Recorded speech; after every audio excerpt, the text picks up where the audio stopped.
Pues bueno, el título de la ponencia es Análisis multiescalar de los procesos de deforestación y degradación. En este contexto quiero hablar pues de mi travesía en el mundo académico, cómo ha ido cambiándose mis formas de ver y de analizar la problemática ambiental y cómo logramos concretarlo durante este proceso del postdoctorado.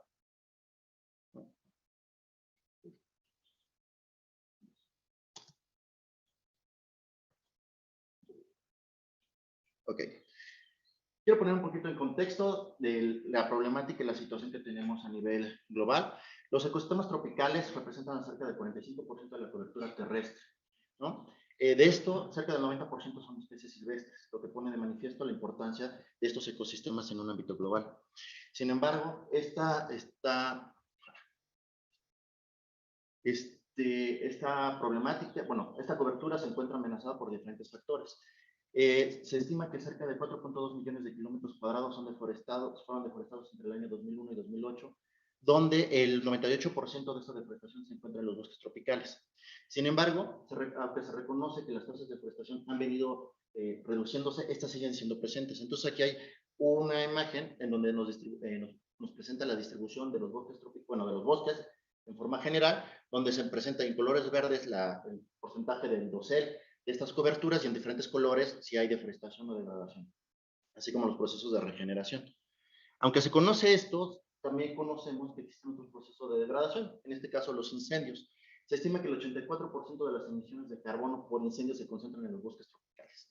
Aquí les presento dos mapas. Por un lado tenemos la información del GIFED, es una información global donde se analizan los incendios, la recurrencia y las emisiones, donde podemos ver que hay una alta heterogeneidad espacial de los impactos derivados de los incendios. Por otro lado, tenemos la temporalidad de cómo se presentan estos incendios, y lo que queda claro al ver las dos imágenes es que los incendios se comportan de forma heterogénea en el espacio y en el tiempo. Entonces, parte de nuestro interés es tratar de entender esta complejidad. A partir de diferentes aproximaciones de modelación, se estima que 1.1 petagramos de carbono son secuestrados de forma neta a nivel global. De esto, el 50% se hace en los bosques tropicales. Sin embargo, podemos ver que hay dinámicas interesantes. Por un lado, tenemos un alto potencial de secuestro en Asia Ecuatorial, en el Amazonas, pero también en estas mismas regiones tenemos una alta perturbación por procesos de deforestación, degradación e incendios. Con esto en mente, este esquema me gustó porque tenemos la capacidad de entender toda la dinámica del ciclo de carbono y también los procesos de degradación y cambio de uso de suelo, y es el eje rector que he tenido durante este proceso de desarrollo. Entonces, quiero hablar un poquito de mi línea temporal, de cómo he estado formando esta estructura. Entonces, como mencionaron, pues hice mi maestría en Ciencias Biológicas en el Instituto de Geografía e hice una estancia en Suiza. Después hice mi doctorado en Edimburgo. Tomé un periodo entre que terminaba el doctorado y empezaba mi postdoc aquí en el Instituto de Ecología, y he estado estableciendo diferentes líneas de colaboración para tratar de entender esta dinámica compleja. Entonces, la aproximación metodológica general que he tomado en consideración desde este proceso, desde mi maestría hasta este momento, es que pues, tenemos que partir de sensores remotos, ya sea desde fotografía aérea o imágenes satelitales, que por medio de una serie de tiempo podemos, y a partir de correcciones de la información satelital, creamos estas series de tiempo que a nivel de píxel analizamos los cambios. Estos cambios pueden ser en diferentes formas, pueden ser en cambios de uso del suelo, pero también podemos analizar biomasa. Integrando estas dinámicas de cambio dentro de un aspecto de sistemas de información geográfico, junto con información social y económica, que pueden ser censos del INEGI o inclusive entrevistas en campo, dentro de un ambiente de análisis geoestadístico, hemos reconstruido el potencial de almacenes de carbono, hemos entendido los procesos de degradación y deforestación por procesos naturales o antropogénicos, y podemos empezar a vincular procesos de incendio, los impactos de los huracanes y los impactos de sequías. Entonces, en este enfoque, pues cuando empecé mis estudios en estos ámbitos, en la maestría, estuve entendiendo cómo los bosques tropicales estaban siendo deforestados y transformándose a tierras de cultivo o pastizales, y en algunos casos la regeneración. En este proceso construimos la cartografía de uso de suelo y vegetación, construimos escenarios a partir del entendimiento de los conductores de cambio de uso de suelo, Integramos elementos sociales, políticos y económicos, además de la información biofísica. Construimos diferentes escenarios, entre escenarios de cambio climático y diferentes escenarios socioeconómicos. Sin embargo, todavía me quedaba corto. En ese entonces solamente estaba entendiendo cómo impactábamos en términos de deforestación, pero no entendía los procesos de degradación ni qué implicaciones tenía eso. Eso me llevó a tratar de dar el siguiente paso. En ese siguiente paso, durante mi doctorado en la Universidad de Edimburgo, en colaboración con el Instituto de Ecología, en particular con el doctor Julio Campo, estuve tratando de entender los almacenes de carbono desde los ecosistemas no perturbados y cómo se estaban dando los procesos de secuestro. Ya no estaba hablando solamente en deforestación en términos de superficie, sino también en magnitud y el reconocer que hay una heterogeneidad en los ecosistemas. Como parte de esta colaboración, tuvimos una publicación con el doctor Julio Campo, Matthew Williams, que era mi director de tesis de doctorado, y yo, y salieron dos publicaciones del doctorado donde hicimos la modelación del potencial de secuestro de carbono en un bosque tropical caducifolio. Esto es en la costa de Oaxaca. Sigue siendo la misma región de estudio donde yo estaba trabajando en la maestría, pero ahora quería entender, les decía, estos almacenes de carbono. A partir de esa primera aproximación, y ya en un periodo, como les decía, como mi sabático, entre mi proceso de titulación del doctorado y el inicio en el postdoc, estuve teniendo un enfoque un poco más completo, entender no solamente los almacenes de carbono en un contexto territorial, sino también cómo se estaban dando los secuestros, las perturbaciones en una cuestión más dinámica. Esta aproximación fue un enfoque nacional. Cuando empezamos a trabajar en ese momento, bueno, salieron dos publicaciones de este estudio, cuando empezamos a trabajar en ese momento nos encontramos que para empezar no teníamos información social y económica espacialmente explícita. Entonces tuvimos que construir diferentes escenarios climáticos y cómo los escenarios climáticos iban a influir en las dinámicas de crecimiento poblacional y en los de distribución del PIB. Hicimos la espacialización donde consideramos la distribución real de la población, donde prohibíamos que la población reconocer que se estuviera dentro de ANPs o en zonas que tenían coberturas forestales, pero no había asentamientos humanos. Nos ayudó para poder restringir la distribución del PIB y de la población. En puntitos rojos nada más quiero poner como los datos actuales de acuerdo con el INEGI. Tenemos 126 millones de personas, que corresponde más o menos a nuestro escenario pesimista que construimos. Estamos hablando de que esto se empezó a construir en el año 2017, con los censos del año, con el conteo del 2015. Entonces, ahorita con los datos poblacionales estamos en nuestro escenario pesimista en crecimiento poblacional. Además, cuando hicimos las simulaciones de crecimiento económico, pues de acuerdo al PIB que tenemos en este año, equivale al que estaba en el año 2017, interesantemente cuando hicimos esta modelación y lo tratamos de publicar en papeles de población, pues nos decían que éramos demasiado pesimistas en el crecimiento económico. En este momento se están conjuntando dos escenarios pesimistas en cuestiones de la dinámica nacional, y tenemos el crecimiento poblacional y el crecimiento económico, ¿no? Estos elementos los metimos dentro de una modelación para entender cómo estas dinámicas podían influir en la deforestación y esto cómo repercute en las dinámicas de carbono por deforestación y degradación. Entonces, para cada uno de estos píxeles se hicieron diferentes simulaciones, se calcula la incertidumbre, se propagó y estimamos que para el año 2030, si bien nos va, podemos recuperar los almacenes de carbono que habían por ahí de 1990. Sin embargo, la incertidumbre es muy alta y esto es en un escenario optimista. De acuerdo a los escenarios tendenciales, pues tenemos tasas de 12.2 teragramos de carbono al año.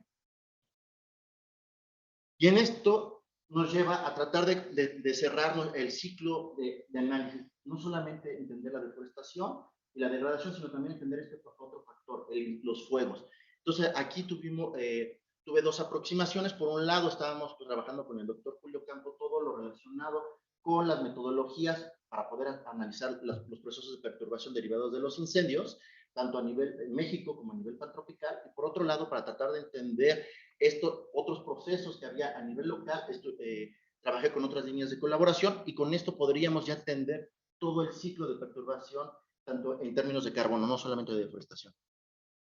Entonces, regresando a esta imagen, una vez que analizamos los almacenes de carbono, teníamos los almacenes de carbono potenciales y los actuales. La diferencia de ambos elementos nos traducía en los procesos de deforestación y degradación, pero ya no hablábamos en áreas, sino ya hablábamos en magnitudes de pérdida de biomasa. Con esta aproximación empezamos a pensar cómo podíamos generar políticas para delimitar las zonas más prioritarias para implementar proyectos red. Encontramos con este estudio que el 38% de las emisiones que se dieron en esta región son por deforestación, sin embargo el otro 62% son por degradación. Si recordamos el Atlas Nacional de gases con efecto invernadero, generalmente nomás se centran en las emisiones por deforestación. Entonces aquí estamos prendiendo alertas de es importante entender el proceso de degradación. Dentro de estas colaboraciones también empezamos a entender, ya que reconocíamos que los proyectos red podrían ser una alternativa para reducir los impactos en emisiones, quisimos ver cómo este tipo de proyectos implementados en una política podríamos tratar de cumplir los acuerdos de París. Entonces, con esta aproximación utilizamos como ejemplo la cuenca de los Umacinta, se hicieron las modelaciones dinámicas, cómo el cambio climático iba a influir los rendimientos de maíz, cómo el maíz y el crecimiento poblacional iban a mover las dinámicas de degradación y deforestación, integrados a modelos de secuestro de carbono. Entonces, a partir se hicieron consecuencias a partir del Inventario Nacional Forestal, hicimos los modelos de secuestro de carbono y propagamos toda esta información para entender cómo este tipo de políticas pueden influir en los almacenes de carbono. Esta línea roja son los almacenes de carbono que tendríamos que tener si queremos cumplir los acuerdos de París. Entonces podemos ver que si implementamos una política de impulsar proyectos red de una manera más seria y más consciente, podríamos tener, acaso para el año 2030, de acuerdo a los acuerdos de París, podríamos cumplir este acuerdo. Sin embargo, la incertidumbre, de acuerdo por el potencial de secuestro y que se implemente, no necesariamente pudiéramos llegar a cumplirlos. Entonces consideramos la necesidad de implementar un proyecto, una política de cero deforestación. Entonces en 2 años podríamos asegurar que existiría una estabilidad de crecimiento y secuestro, y pues los beneficios de estas políticas se verían en el año 2050. Dentro de esta línea argumentativa empezamos a entender que la dinámica de maíz, bueno, la producción de maíz era muy importante. Entonces empezamos a establecer un convenio una colaboración con YASA, que YASA desarrolló el modelo Globalium, y Globalium es un modelo cerrado que le pertenece, a YASA, pero es un modelo que se ocupa ante escenarios de cambio climático. El IPCC toma decisiones a partir de los resultados que se de Globalium. Entonces, en ese momento, tanto los austriacos como los brasileños eran los únicos que estaban haciendo este tipo de modelaciones. Establecimos colaboración con ellos y ahí hicimos una contextualización de ese modelo para México. En este modelo es un modelo económico global donde considera la tasa de crecimiento poblacional, el cambio climático, las interacciones de mercado internacional y local. Entonces empezamos a decir, ¿qué pasa si creamos una política de soberanía nacional, donde prohibíamos la importación de maíz? ¿No? Básicamente el 90% o el 98% del maíz que llega a México es por Estados Unidos. Entonces implementamos una política de no importaciones de maíz. ¿Y cómo impactaría en la deforestación? Entonces, en estas políticas empezamos a ver que en esta columna que no se ve son los escenarios tendenciales, y podemos ver que en un escenario tendencial la agricultura tiende a la baja, sin embargo los pastizales para ganadería tienden a subir, ¿no? Aquí lo vemos en la zona de Veracruz, se va a intensificar la ganadería, mientras que la zona de Guerrero y Oaxaca tendería a reducirse la deforestación. Pero en un escenario de cero importación para el año 2030, vemos que estas tendencias revierten, empieza a haber una competencia de mercado donde va a haber una transformación de los pastizales de ganadería a agricultura, básicamente, y va a haber una competencia, un reordenamiento de los tipos de agricultura que se iban a sembrar. Entonces empezamos a ver que en la porción norte del país iba a incrementarse, se iba a intensificar la producción agrícola, mientras que en la zona de Veracruz se va a reducir los pastizales para ganadería. Esto repercute que en el norte del país pudiera haber una expansión de la cobertura vegetal, mientras que en el sur iba a haber un incremento de la deforestación con el fin de poder abastecer o producir la cantidad necesaria de maíz que requerimos en el país. Y ahora, en términos de incendios, ¿qué es lo que está pasando? Entonces, para esta parte, desarrollamos, en colaboración con la Universidad de Dakota del Sur, estuvimos haciendo los análisis de los impactos de incendios. Entonces, quiero dar un pequeño contexto sobre los incendios. Entonces, se reconoce que a nivel global, los incendios han venido en aumento. Cerca del 20% de la quema de biomasa se estima que ha aumentado mucho. La variabilidad espacial y temporal, como les mostré al principio, es muy diversa, y los factores que dirigen estas dinámicas pueden ser el clima, el estado del tiempo, la topografía, actividades humanas y condiciones sociales y económicas. Todos estos elementos entran en juego para poder entender cómo van a promoverse las emisiones. Entonces, tuvimos dos aproximaciones. Por un lado, quisimos entender qué estaba pasando con los datos oficiales reportados por CONAFOR, y por otro, utilizando información satelital. Para este caso, ocupamos la energía radiactiva. En esta energía es cuánta energía se libera por los incendios. Entonces, la energía radiactiva es transformada a emisiones, porque se conoce la regresión para entender la energía con emisiones es directo, o sea, una regla de 0.98 es bastante confiable. Hay diferentes autores que han validado esto con información de campo. Entonces, a partir de esta energía liberada, la transformamos a emisiones. Entonces, tenemos información de MODIS y de GOES, que es información satelital de cada 15 minutos, que tenemos información de cuántos se están emitiendo cada 15 minutos en series de tiempo que van desde el 1 de enero del 2011 hasta el 31 de diciembre del 2018. La cantidad de datos con la que tuvimos que trabajar era una barbaridad y tuvimos que integrarlo a nivel nacional y a nivel anual. Este tipo de información la contrastamos con la información de CONAFOR. Casi todos los estudios.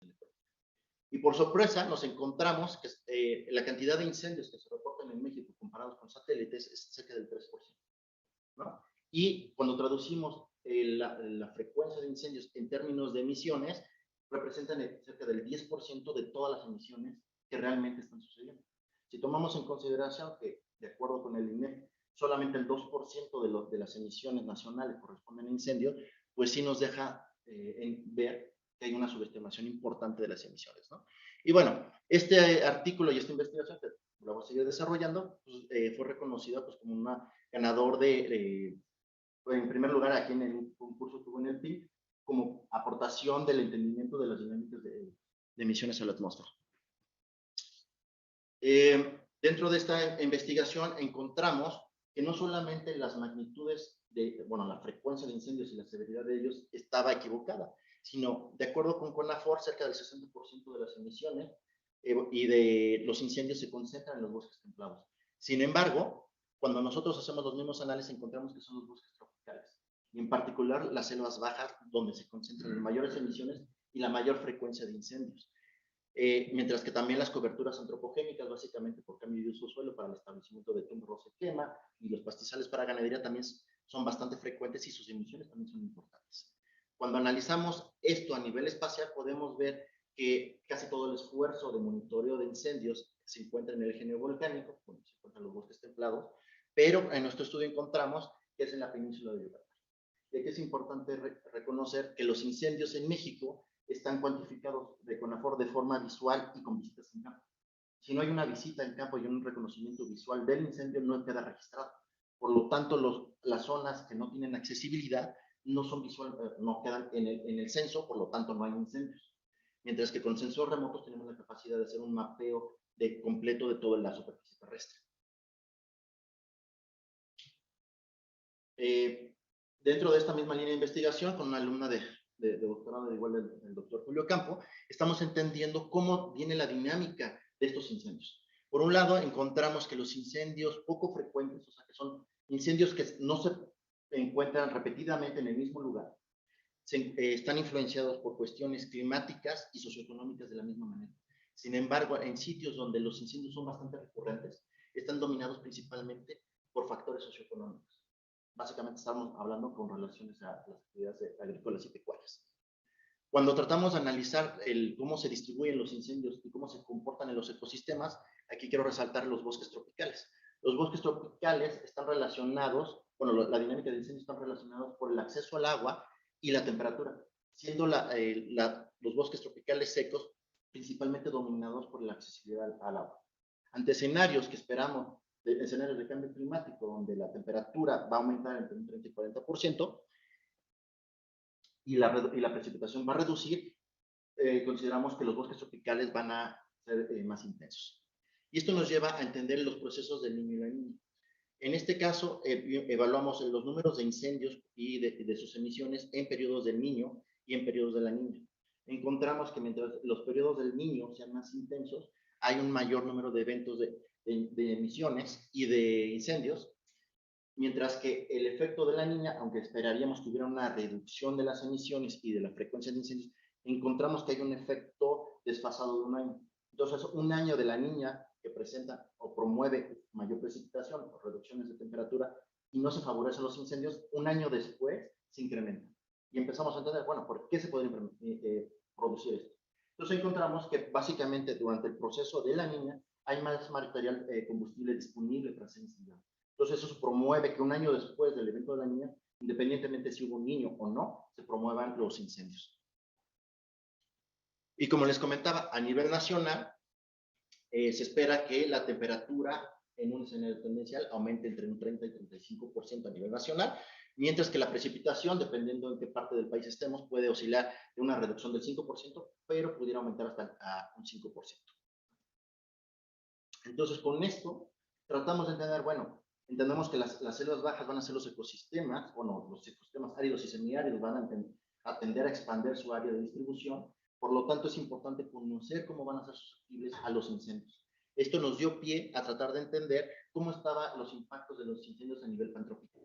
Entonces, en la imagen superior muestro la superficie incendiada a nivel pantropical, en la parte de en medio cómo es la quema de biomasa y la proporción de la quema de biomasa en función de los almacenes, almacenes de carbono o la biomasa en sitio, en términos de porcentaje, ¿no? ¿Cuánta biomasa se está quemando por los incendios? Y encontramos que, pues sí, como los venía diciendo, hay una gran heterogeneidad de cómo se presentan los incendios, y encontramos que en estas 6 regiones pantropicales, en el caso de México y Centroamérica, el tipo de incendios dominantes son extensivos. Son incendios que son dominados por su área y no por la severidad de los incendios, mientras que en el hemisferio sur, en este caso más relacionado con Brasil, los incendios tienden a ser más severos. O sea, en una menor cantidad de áreas se quema más biomasa y cuando se presentan los incendios se quema mucha biomasa. Entonces, las políticas para mitigar estos efectos tienen que ser diferenciales. No podemos tomar políticas homogéneas, en el caso de México, ¿no? Por ecosistema, una política de combate de incendios de una manera cuando reconocemos que los ecosistemas se comportan de forma diferencial. En esta primera línea se presenta el área quemada, en la porción media la biomasa quemada. Entonces, lo que podemos ver es que hay diferencias entre el hemisferio norte y sur. En el hemisferio norte nos caracterizamos por tener incendios más grandes en términos de área que en el hemisferio sur. Aquí no hay, o sea, puede haber un pequeño sesgo, pero cerca del 51% de los bosques tropicales se encuentran en el hemisferio norte y 49% mentira, al revés, 49 en el hemisferio norte, 51 en el hemisferio sur. Entonces, realmente podemos decir que están relativamente similares y no puede explicar este comportamiento. Por otro lado, cuando hablamos en términos de biomasa, si se fijan, los órdenes de magnitud son diferentes, y en el hemisferio sur es donde se quema más biomasa. Cuando tratamos de entender la relación entre incendios contra emisiones, vemos que sí hay una relación fuerte entre más incendios, más emisiones, pero esta relación es más significativa en el hemisferio sur. Y esto se relaciona básicamente porque hay muchos incendios en el hemisferio norte, pero son de bajas cantidades de emisiones. Cuando tratamos de entender si había una relación o había un acoplamiento en las dinámicas de incendio entre los hemisferios, encontramos que no existe ninguna relación entre los hemisferios, tanto en superficie como en emisiones.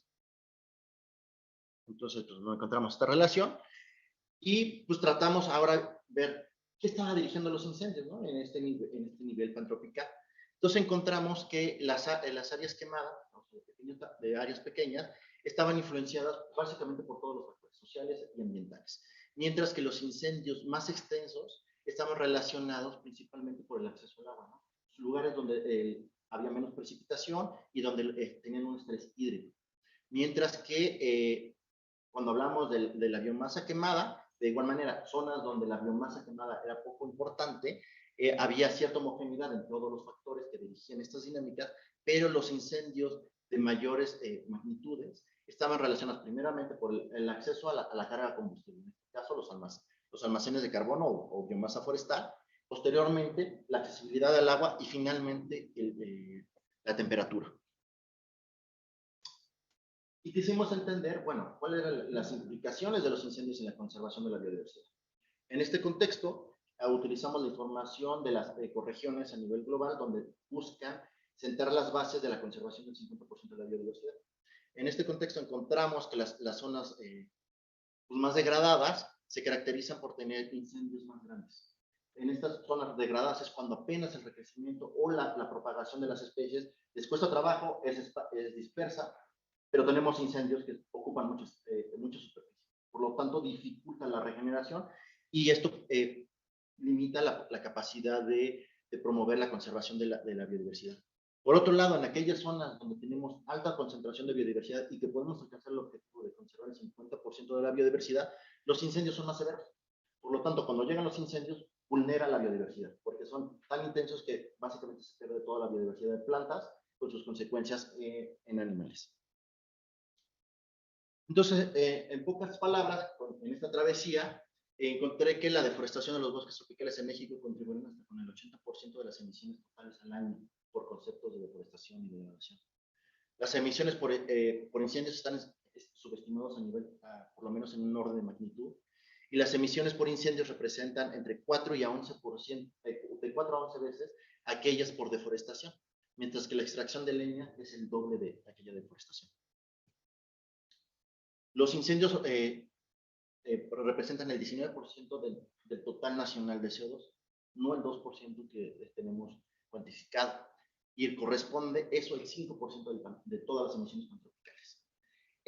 Con todos estos ajustes en deforestación y degradación, podemos decir que de estar en el lugar número 2 en emisiones, con estos ajustes podemos pasar entre ser el séptimo y el noveno, pasar del 9.5% de las emisiones globales al 12%. Entonces, todavía hay muchas cosas que tenemos que trabajar. Sobre todo, aún seguimos desconociendo cuáles son las emisiones por suelo y las emisiones por metano. O sea, son elementos que quedan ahí en el tintero, que todavía no están abordadas, pero que son importantes a considerar. Entonces, esto después de todos estos elementos, pues quedan diferentes preguntas que queremos entender. No solamente las contribuciones del suelo en emisiones para hacer estos ajustes, sino qué alternativas podemos tener, ¿no? ¿Qué alternativas para evitar la degradación podemos tener? En este caso, empezamos a trabajar con una ONG en la misma región donde vengo desarrollando los procesos de degradación y deforestación en Oaxaca, y se tiene que el 60% de las emisiones son por extracción de leña. Entonces, si podemos abordar esta problemática, pues podríamos reducir significativamente los impactos sobre los ecosistemas. Por otro lado, tenemos, pues sí, ya tenemos la dinámica de degradación, pero cómo eso prospera en otros ámbitos. Por un lado, podemos tratar de entender cómo impacta en el suelo y sus consecuencias en infiltración. Esta es una colaboración en la que se está trabajando y queremos establecer una línea de colaboración. Todavía estamos en pláticas de ver cómo podemos resolver esta problemática de cómo los incendios pueden influir en la biodiversidad, ¿no? Todavía no queda metodológicamente todavía no nos queda claro cómo podemos hacer esta unión, pero son las grandes interrogantes que tenemos y a donde queremos enfocar nuestros esfuerzos. Entonces, finalmente, pues quiero mostrar pues básicamente mis patrocinadores de GAPA y CONACYT, con esta beca postdoctoral, y pues diferentes instituciones con las que estuvimos colaborando para poder alcanzar todos estos objetivos presentados. Y finalmente, pues quiero agradecer su atención.